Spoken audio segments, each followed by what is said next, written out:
Hello everyone, welcome to our YouTube channel just learn. जो हमारी English की series चल रही थी उसी को आगे कंटिन्यू करते हुए हम आज एक नया टॉपिक स्टार्ट करने जा रहे हैं। जो हमने डिस्कस किए थे लास्ट टाइम जो कुछ टर्म्स के बारे में डिस्कस किया, फिर हमने लैंग्वेज लर्निंग और एक्विजिशन की बात की, फिर हमने प्रिंसिपल्स किए थे कुछ लैंग्वेज के, और उसके बाद एक और वीडियो हमने मेथड्स के बारे में डिस्कस किया। बाकी जो मेथड्स की वीडियोज़ हैं वो भी ज़रूर देख लें एक बार आप। सारे मेथड जो हैं बहुत इंपॉर्टेंट हैं और अपने आप में काफ़ी एक इम्पॉर्टेंट रोल प्ले करती हैं, और इसमें से क्वेश्चन ज़रूर पूछ लिए जाते हैं। ठीक है जी, 3 से 4 क्वेश्चन आराम से आ जाते हैं जो इसमें। तो जो आज हम स्टार्ट करने जा रहे हैं टॉपिक है हमारा इंग्लिश का, इंग्लिश पेडागोजी का जो चल रहा है कंसेप्ट, उसमें हम बात करने जा रहे हैं जी कुछ मैगज़िम्स की।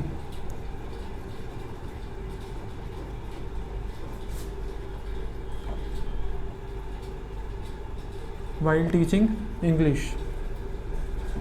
अब ये क्या मैगज़िम्स क्या होता है? मैगज़िम्स हो गया कुछ फैक्ट्स हैं ऐसे कि जो डिस्कवर खुद एक्सपीरियंस के थ्रू हम कर लिए कि हाँ भी हमें कौन सी अप्रोचेस हैं या कौन से फैक्टर मैगज़िम्स हैं जो हमें, या कौन से फैक्ट्स हैं हमें यूज़ करने चाहिए वाइल टीचिंग इंग्लिश की। जब हम इंग्लिश पढ़ा रहे हैं स्टूडेंट्स को तो कौन से मैगज़िम, कौन से फैक्ट्स हैं, कौन से जो हम बात करें कि हमने एक्सपीरियंस से गेन करके कि किस हिसाब से कौन सी अप्रोच यूज़ करके कि हमें इंग्लिश को पढ़ाना चाहिए, उसके बारे में डिस्कस करते हैं हम। ठीक है जी।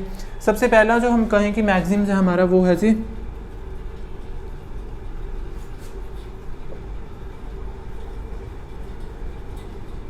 Known to unknown. कि हमें हमेशा जब भी हम इंग्लिश टीच करवा रहे हैं तो हमें क्या है जी, नोन टू अननोन जाना चाहिए। ठीक है। Teaching should be carried out what the student know either in their native language और इन इंग्लिश लैंग्वेज। ठीक है। हमेशा नोन से स्टार्ट करना चाहिए हमें, कि चाहे वो बच्चा अपने नेटिव लैंग्वेज जो अपनी मदर टंग है उसी में जानता है या चाहे वो इंग्लिश लैंग्वेज में जानता है। ठीक है। बट हमें क्या करना चाहिए, हमेशा नोन टू अननोन जाना चाहिए। जो उसको पता है उसके बारे में उसकी थोड़ी प्रीवियस नॉलेज टेस्ट करके हमें उसके बाद उसको एक अननोन पार्ट पे लेके जाना चाहिए। फॉर एग्जांपल की अगर बात करूँ कि हमें बच्चे को प्रोनाउन सिखाने इंग्लिश ग्रामर में, तो हमें ये पहले उसको पता होना चाहिए कि नाउन क्या चीज़ है। ठीक है। उस नाउन के बारे में उसको अगर पता होगा, हम उसकी प्रीवियस नॉलेज टेस्ट करें, उसमें हमें पता लगे कि हाँ भी उसको नाउन का पता है, फिर हम उसको प्रोनाउन तक लेके जाएंगे। ठीक है। तो जैसे अब एग्जांपल यही कि उसको नाउन का पता है तभी हम उसको प्रोनाउन तक लेके जा सकते हैं। ठीक है। कि हमें नोन टू अननोन कि बच्चे को चाहे वो चीज़ पता है, चाहे अपनी नेटिव लैंग्वेज में पता है, चाहे उसको इंग्लिश लैंग्वेज में पता है, बट हमेशा हमें क्या करना है जी, हमें नोन टू अननोन लेके जानी चाहिए इंग्लिश की। जब भी हम टीच कर रहे हैं किसी को तो सबसे पहला जो मैगज़िम है वो इंग्लिश टीचिंग का वो यही रहता है कि जी नोन टू अननोन। ठीक है। तो ये आगे हमने अप्रोच की भी थी, जैसे वो इंडक्टिव और डिडक्टिव। ठीक है। तो ये हमारी क्या है, इंडक्टिव अप्रोच है जी।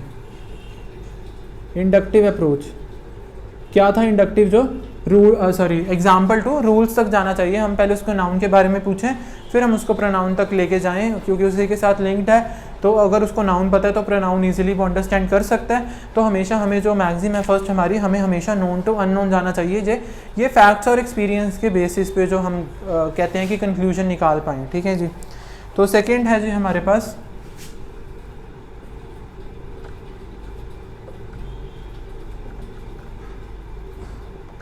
Simple to complex. कि हमें हमेशा सिंपल से स्टार्ट करके धीरे धीरे उसका जो लेवल अप करते हुए कॉम्प्लेक्स तक लेके जाना चाहिए उस चीज़ को टीचिंग में। ये क्वेश्चन पूछे जा सकते हैं कि हाँ भी which of the maximum is most important in teaching English, तो वहाँ पे unknown to known, known to unknown पूछ लेंगे, ऐसे करके 2 ऑप्शन और दे देंगे। तो हमें पता होना चाहिए कि हमेशा नोन टू अननोन जाना चाहिए। और नेक्स्ट है हमारा सिंपल टू कॉम्प्लेक्स, की जो सिंपल से स्टार्ट करके धीरे धीरे लेवल अप करते करते हम उसको कॉम्प्लेक्स तक लेके जाएं। Simple things and vocabulary should be taught first before the complex structure. कि वोकैबुलरी है जो हमारे वर्ड्स भी यूज़ करने हैं, हमें वो सिंपल यूज़ करने चाहिए पहले। चाहे वो वोकैब हम मान लें, कोई भी वर्ड्स हैं, ठीक है, कुछ भी हमने सिखाना है इंग्लिश में खास करके, तो हमेशा सिंपल टू कॉम्प्लेक्स चलना चाहिए हमें। थर्ड हमारे पास है जी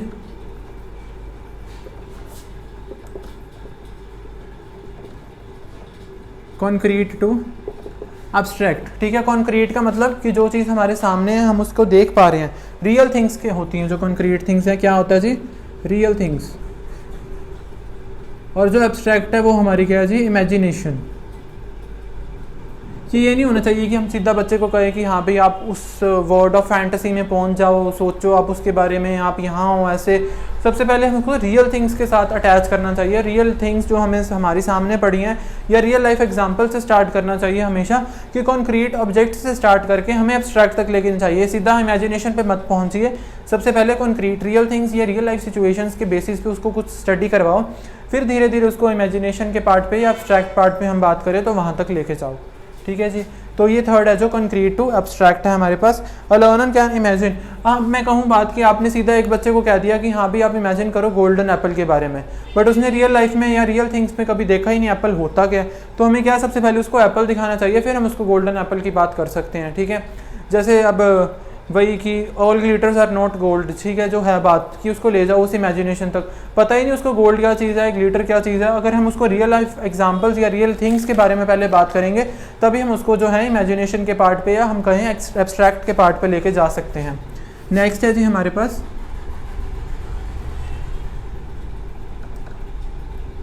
एनालिसिस टू सिंथेसिस। एनालिसिस क्या हो गया कि हम एक किसी पर्टिकुलर चीज़ को ब्रेक डाउन करके, ठीक है, सबसे पहले उसको छोटे छोटे पार्ट्स में ब्रेक डाउन करके उसको डिटेल में एक्सप्लेन करें। ठीक है, एक्सप्लेन करके उसको छोटे छोटे पार्ट्स में डिवाइड करके कि बच्चे को इजीली समझ आ सके उस चीज़ को।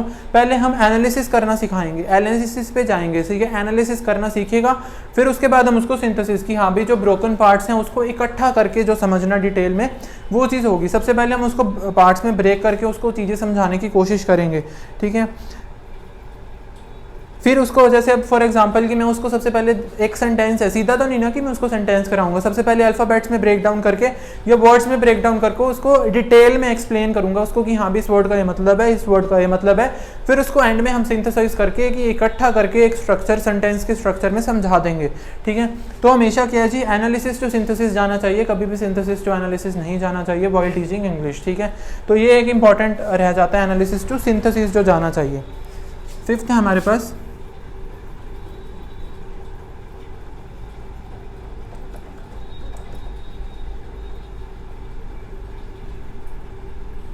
Induction to deduction. इंडक्शन में इंडक्टिव में बात की थी हमने कि example to rule, known to unknown जाना चाहिए। सबसे पहले हमने बच्चे को नोन टू अननोन ही लेके जाना है, फिर धीरे धीरे अगर जब बड़ा होता जाएगा फिर हम हो सकता है कि अननोन टू नोन लेके जाएं, पहले रूल बताएं फिर एग्जाम्पल्स पे पहुंचे। सबसे पहले कभी भी ये नहीं होना चाहिए कि आप डिडक्टिव मेथड अप्रोच यूज़ करके छोटे बच्चों को समझाने लग जाओ इंग्लिश। ठीक है, तो ये क्या है हमेशा इंडक्शन टू डिडक्शन चलेगी। ठीक है, in first induction method we come some example then rules, in deductive method we use rules first and then examples। teaching should always proceed from induction to deduction method। ठीक है, हमेशा ऐसे चलनी चाहिए जो हमारी टीचिंग है। तो ये कुछ मैगजीम्स है। अब नेक्स्ट है हमारे पास सिक्स्थ जो है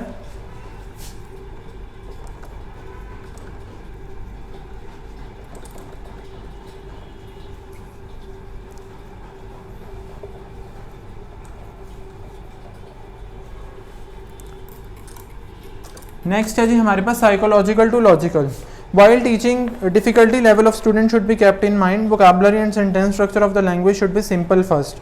ठीक है, अब ये क्या कहना चाह रहे हैं कि जब भी हम किसी बच्चे को पढ़ा रहे हैं ना तो हमें उसका साइकोलॉजिकल लेवल जो कि उसकी साइकोलॉजी किस बेसिस पे, अगर हम छोटे बच्चे को साइकोलॉजी की बात करूँ तो मैं कि हाँ भी मैंने फर्स्ट क्लास के बच्चे को प्याजे थ्योरी करवानी स्टार्ट कर दी तो वो नहीं समझ पाएगा उसको, क्योंकि उसका साइकोलॉजिकल लेवल है जो उस हिसाब से उसका जो डिफिकल्टी लेवल है उस हिसाब पे मेंटेन है जिस हिसाब से उसकी एज है, अगर हम IQ की बात भी करें तो। ठीक है, तो साइकोलॉजिकल लेवल को और लॉजिकल कि हाँ भी बच्चे की कितना लॉजिक लगाने की क्षमता है उसको भी ध्यान में रखना चाहिए हमें। ठीक है, तो सबसे पहले बच्चे को साइकोलॉजिकली हमें स्टडी करके कि उस हिसाब से उसकी डिफिकल्टी लेवल को धीरे धीरे लॉजिकल तक लेके जाना चाहिए। तो ये जो है साइकोलॉजिकल टू लॉजिकल चलना चाहिए हमेशा, कि सबसे पहले थोड़ा उसका साइकोलॉजिकल लेवल चेक करके फिर उसके लॉजिक तक पहुंचो और उसको धीरे धीरे मतलब कि लेवल बढ़ाना शुरू करो। ये नहीं कि हाँ भी फर्स्ट क्लास के बच्चे को आपने प्याजे थ्योरी करा दी, वो नहीं कर पाएगा, ना ही उसका लॉजिक इतना स्ट्रांग है, ना ही उसको साइकोलॉजिकली वो इतना प्रिपेयर्ड है कि हाँ भी उसको फर्स्ट क्लास में प्याजे थ्योरी करवाने लग जाए हम। ठीक है, तो ये हमेशा साइकोलॉजिकल टू लॉजिकल जो है टीचिंग इंग्लिश की वो चलती है हमारे पास।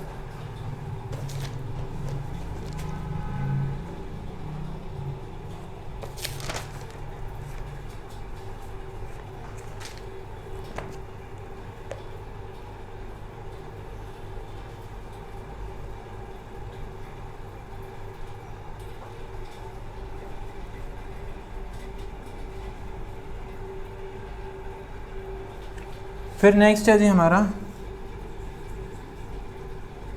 मीनिंग टू कॉन्टेक्स्ट, कि जो हमारी क्लास की जो एक्टिविटीज़ हैं वाइल टीचिंग इंग्लिश अगर बात करें तो वो मीनिंगफुल होनी चाहिए, ठीक है। All class activities should be meaningful, student should be able to understand, ठीक है। कॉन्टेक्स्ट, किस कॉन्टेक्स्ट में हम बात कर रहे हैं बच्चे के साथ, अगर वो मीनिंग के पहले हमें पहले हम मीनिंग को बताएं, फिर वो उसको समझ आएगी कि हम किस कॉन्टेक्स्ट के बारे में बात करना चाह रहे हैं, फिर हम बच्चे को वो चीज़ बताएं।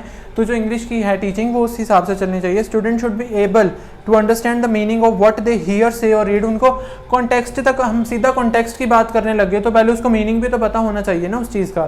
तो हमेशा जो लैंग्वेज है, मतलब इंग्लिश की लैंग्वेज को हम टीच कर रहे हैं तो वो क्या होना चाहिए, वो मीनिंगफुल टू कॉन्टेक्स्ट तक होना चाहिए, कि मीनिंगफुल वर्ड्स पता होने चाहिए उसको, फिर उसको हम कॉन्टेक्स्ट के बारे में बात करनी चाहिए, और एक मीनिंगफुल प्रोसेस होना चाहिए जो टीचिंग है हमारा इंग्लिश में, ठीक है जी। तो ये कुछ 7 मैगजीन्स की बात की गई थी व्हाइल टीचिंग इंग्लिश, ठीक है। अब हमारा नेक्स्ट जो है एक अलग टॉपिक स्टार्ट करने जा रहे हैं हम, जो है role of listening and speaking.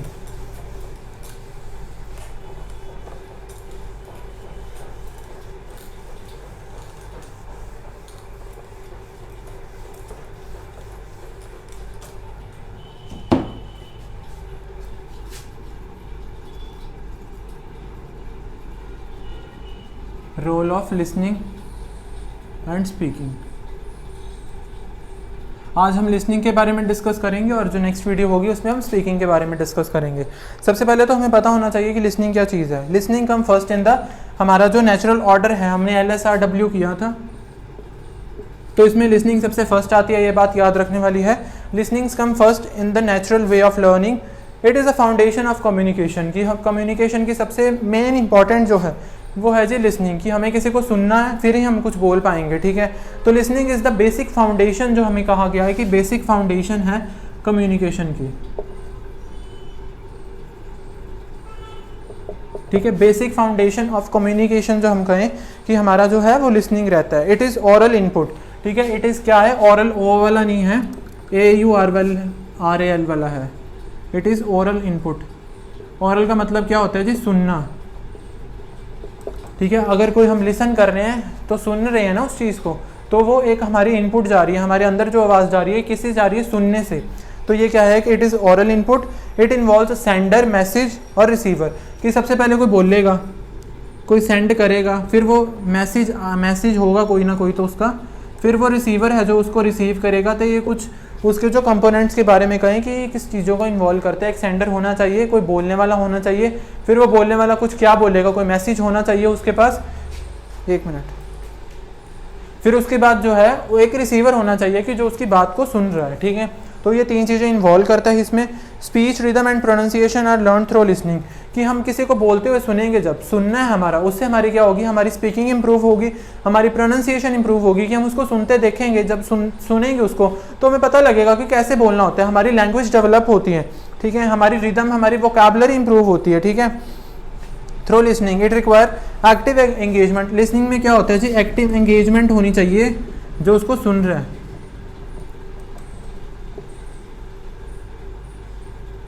सुनने वालों को क्या होना चाहिए जी, एक्टिवली पार्टिसिपेट करना चाहिए, जो उसको सुन रहा है उसको ध्यान से सुनना चाहिए, उसको वोकैबुलरी, उसका प्रोनाउंसिएशन, उसकी राइमिंग, ठीक है। तो ही हम अपने आप को, जो हमारी लैंग्वेज है वो डेवलप कर पाएंगे, ठीक है जी।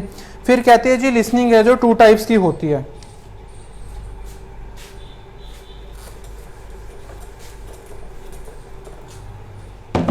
हमारी जो लिसनिंग है वो 2 टाइप्स की है। सबसे पहली जो है डिस्क्रिमिनेटिव,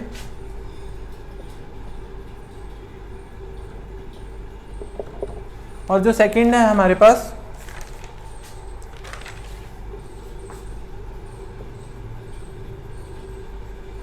कॉम्प्रिहेंसिव। डिस्क्रिमिनेटिव लिसनिंग कौन सी होती है, कि जो हमारी बहुत सी स्टार्टिंग एज में जो हम कहते हैं कि, तो वो उसमें डिस्क्रिमिनेटिव सिखाया जाता है कि कोई कुछ बोल रहा है, हम उसका मीनिंग नहीं समझ पाते हैं, कि हमें उसको मीनिंगफुल, उसका मीनिंग जानने का इतना नहीं होता है, ठीक है, कि हमें सिखा दिया कि हाँ भाई मामा, फिर बाद में पता लगता है ना हमें कि क्या मतलब है उस चीज़ का। तो हमें मीनिंग ना सीख के सिर्फ उसको सुन रहे हैं जब। It was first developed at very early age, it is the most basic form of listening, it does not involve understanding of the meaning of the words and phrases, only different sounds are produce. और जो उसके बाद में जो उसकी sounds produce की जाती हैं वो डिफरेंट, बस उसको बोलना सीख लेता है, उसका मीनिंग नहीं पता होता उसको, ठीक है। नेक्स्ट है हमारे पास जी कॉम्प्रीहेंसिव। कॉम्प्रीहेंसिव को हम एक्टिव लर्निंग भी बोल सकते हैं।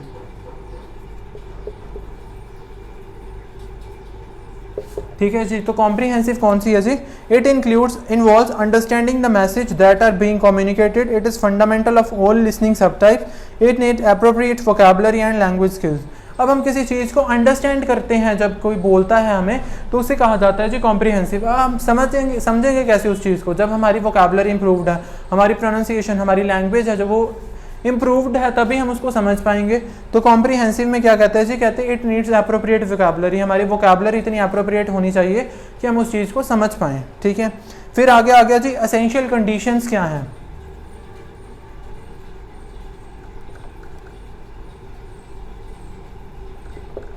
एसेंशियल कंडीशंस क्या है फॉर लिसनिंग स्किल्स, कि हमारी लिसनिंग स्किल्स के लिए कुछ एसेंशियल कंडीशंस भी हैं, वो हम देख लेते हैं।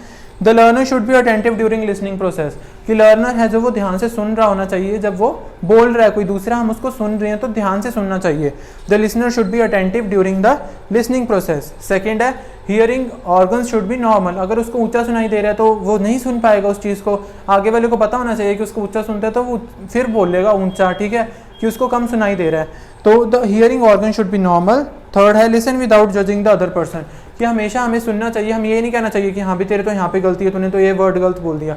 डोंट जज, ठीक है, हमें कभी भी जज करो, मतलब एंड में हमें कहना चाहिए कि हाँ भी, बट एक बार उसको टोकना नहीं चाहिए। ठीक है। तो ये है कि listening without judging the other person. Next है he should be interested in listening, ठीक है, उसको इंटरेस्ट होना चाहिए उस चीज़ को सुनने में, जो वो चीज़ सुना रहा है अगला बंदा। ठीक है। अगर वो कुछ ऐसे बोल रहा है तो हम उसको इंटरेस्ट नहीं है हमें, तो वो लिसनिंग कभी भी जो हमारी कभी भी इम्प्रूव नहीं हो पाएगी हमारी लिसनिंग। ठीक है। तो टू बी अ गुड, जो हमें कहते हैं कि स्पीकर होने से पहले हमें एक गुड लिसनर होना ज़रूरी है। तो कुछ एसेंशियल कंडीशंस जो है लिसनिंग स्किल्स की वो ये हैं हमारे पास। फिर उसके बाद आ गया स्ट्रेटजीज कि हम कैसे फोकस कर पाएँ।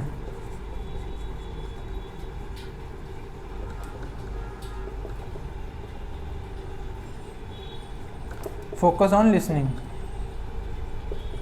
तो कौन सी स्ट्रेटजीज हमें अपनानी चाहिए कि हम फोकस कर पाएँ लिसनिंग पे।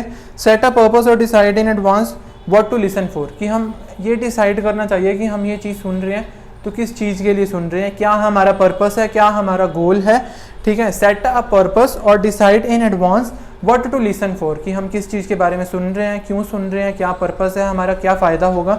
ठीक है। तो ये सबसे पहले स्ट्रैटेजी हमें अपनानी चाहिए। सेकंड है decide if more knowledge is required और नॉट, हमें ये सोचना चाहिए कि जो ये चीज़ हम सुन रहे हैं कि हमें इसकी ज़रूरत है या नहीं है, या हमें इतनी नॉलेज है, या उससे ज़्यादा वो सिखा रहा है हम सीखना चाहेंगे, या हमारी उतनी नॉलेज है जितनी वो उस वीडियो में बताया गया। ठीक है। या कोई भी बोल रहा है आपके सामने।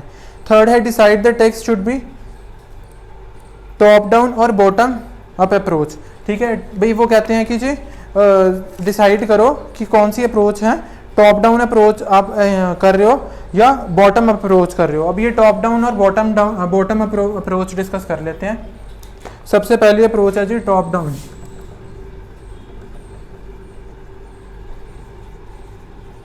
अप्रोच और बॉटम अप अप्रोच।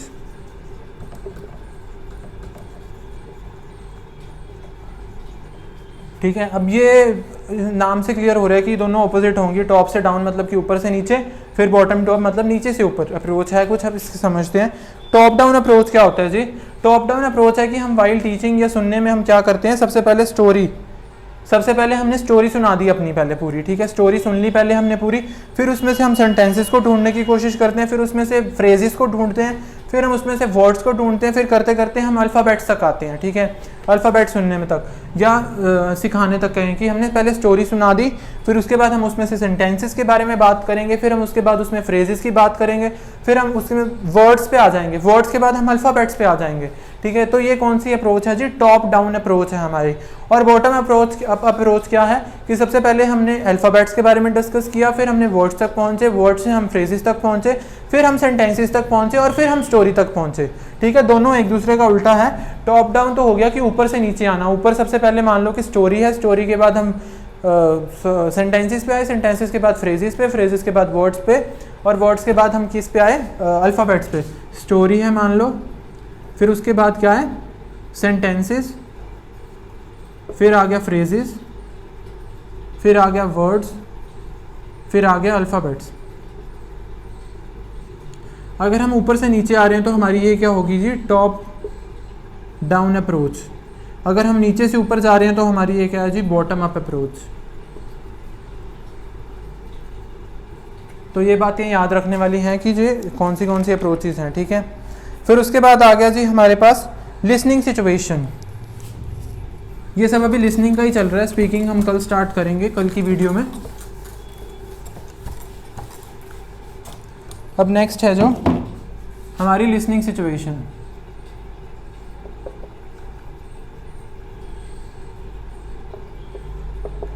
इसमें अगर हम बात करें तो इसमें दो हैं जो, ठीक है। सबसे पहले तो है जी वन वे कम्युनिकेशन, या हम ये भी कह सकते हैं इसकी टाइप्स की कम्युनिकेशन, वन वे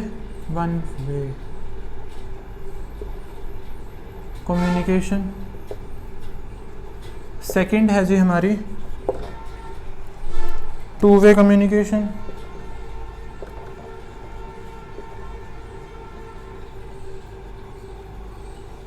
फिर उसके बाद हमारी कंटेंट की बात करेंगे, ठीक है जी। तो अब डिस्कस करते हैं हम ये क्या है, वन वे कम्युनिकेशन क्या चीज़ है। रेडियो टेलीविज़न की बात करें, ठीक है, public addresses, announcements, customer services are the means of one way communication. One way communication हो गया कि सिर्फ एक बोल रहा है और एक बाकी सुन रहे हैं उसको, ठीक है। वो उसको रिप्लाई नहीं कर सकते हैं या उसका जवाब नहीं दे सकते हैं, सिर्फ बस ये है कि वन स्पीकर है और बाकी सब उसको सुन सकते हैं सिर्फ। फॉर एग्जाम्पल जैसे अभी इन्होंने कहा कि रेडियो है, टेलीविजन प्रोग्राम है, टीवी में हम कोई न्यूज़ देख रहे हैं, वो बोल रहा है, ठीक है, पर हम उसको आगे से बोल तो नहीं सकते ना उस चीज़ के बारे में। तो वो क्या है, वन वे कम्युनिकेशन है। इससे क्या होता है, help student to identify listening goals. उनको पता लगता है कि हम ये चीज़ क्यों सुन रहे हैं, ठीक है। Help student to get information what, who, what, when, where, ठीक है। न्यूज़ सुन रहे हैं हम कोई, ठीक है। Help student to identify keywords, हम उसमें से कीवर्ड्स ढूंढ सकते हैं। बट बात यह है कि सिर्फ वन वे कम्युनिकेशन है, सिर्फ एक बोल रहा है, बाकी उसको सुन सकते हैं और हम उसमें से समान जो वर्ड्स हैं वो ढूंढ सकते हैं और हमारी लिसनिंग स्किल्स को इम्प्रूव करता है और हमें पता लगता है कि हम ये चीज़ क्यों सुन रहे हैं, हमारा पर्पस क्या है लिसनिंग का, ठीक है। तो वन वे कम्युनिकेशन हो गया। टू वे कम्युनिकेशन क्या है, in two way communication the listener focus on the speaker's meaning rather than language, कि उस पर मीनिंग पे फोकस करके, क्योंकि उसको पता है कि मुझे आगे से जवाब देना है। टू वे कम्युनिकेशन हो सकती है कि टीचर ये वन वे कम्युनिकेशन होगा कि टीचर बोल रहा है, बस स्टूडेंट सुन रहे हैं, तो खत्म बात। टू वे क्या होगी कि अगर टीचर बोल रहा है तो बच्चे भी उसको आगे से बोल सकते हैं, जवाब दे सकते हैं, अपनी जो राय दे सकते हैं उनको, ठीक है, अपना क्वेश्चन पूछ सकते हैं, अपने रीज़न पूछ सकते हैं कि ये चीज़ क्यों हुई है। तो ये टू वे कम्युनिकेशन हो गया, ठीक है जी। तो उसके बाद आ गया हमारा कंटेंट के बारे में। It inform weather report it includes vocabulary. अब कंटेंट क्या है, कंटेंट हमारा हो गया कि हम क्या चीज़ बोलने वाले हैं या क्या चीज़ सुनने वाले हैं, वो सब कुछ इंक्लूड करता है। हमारी वोकैबुलरी, हमारी प्रोनाउंसिएशन, हम किसके बारे में डिस्कस करते हैं। It is a conclusion of both and content is for one way and to way communication. और कंटेंट के लिए दोनों चीज़ें, मतलब कि कंटेंट है जो, वो दोनों के लिए इंपॉर्टेंट है हमारा, चाहे वन वे है चाहे वो टू वे कम्युनिकेशन की बात कर रहे हैं हम, ठीक है जी। तो ये कुछ लिसनिंग के बारे में हमने डिस्कस किया है और कल हम जो स्टार्ट करेंगे वो हमारा जो स्पीकिंग पे रहेगा, ठीक है जी। इसमें से इंपॉर्टेंट क्वेश्चन जैसे हमने बॉटम डाउन, टॉप अप, वो अप्रोचेस किए हैं जो, ठीक है। फिर उसके बाद हमने कुछ और जो डिस्कस किए हैं लिसनिंग के बारे में, एसेंशियल्स, कंडीशंस क्या हैं, स्ट्रेटजीज क्या हैं, उनमें से क्वेश्चन पूछा जाता है। जो मैगजीन्स हैं वो बहुत इंपॉर्टेंट है, उनमें से पक्का क्वेश्चन पूछा जाता है जो इंग्लिश पेडागोजी के बारे में हम बात करें तो, ठीक है जी। तो ये कुछ इंग्लिश की जो पेडागोजी का चल रहा है। अब कल हम स्पीकिंग के बारे में डिस्कस करेंगे। अगर आपको वीडियो अच्छी लगी हो तो उसे ज़रूर लाइक कर दें। अगर आप चैनल पर नए हो तो हमारा चैनल है जो जस्ट लर्न के नाम से, उसे ज़रूर सब्सक्राइब कर लें। और कल हम इसके बाद जो स्पीकिंग के बारे में बात करेंगे, ठीक है जी। Thank you.